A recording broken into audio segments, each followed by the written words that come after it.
Nagpainit tayo ng mantika, lagyan na natin ng annatto seed.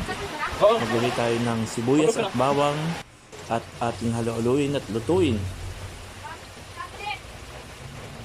Yan, kapag luto na ang ating sibuyas at bawang, ilagay naman natin ang ating prinitong manok at meatballs para mas malasa ang ating sotanghon.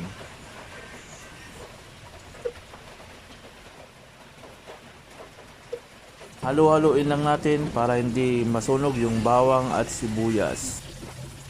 Ayan, so lagyan natin siya ng paminta para mas masarap at may anghang yung ating sotanghon. Ayan, lagyan natin ng tubig at ito na ang pinakasabaw ng ating sotanghon. Lagyan din natin ng Knorr cube. Pag kumulo na, yan, lagay na natin yung ating sotanghon. Yan po yung ating sotanghon.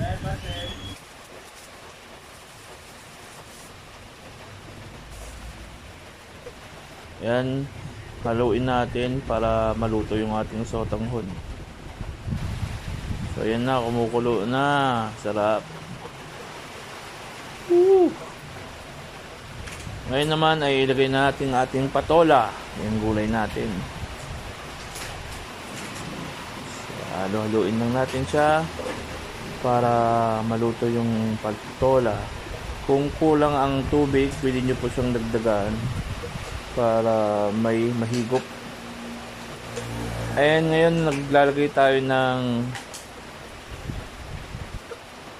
dahon ng sibuyas o sibolino dito sa Bicol. Pampabango at pampalasa. So, ayan na po ang ating sotanghon na may patola. Happy eating po. Thank you.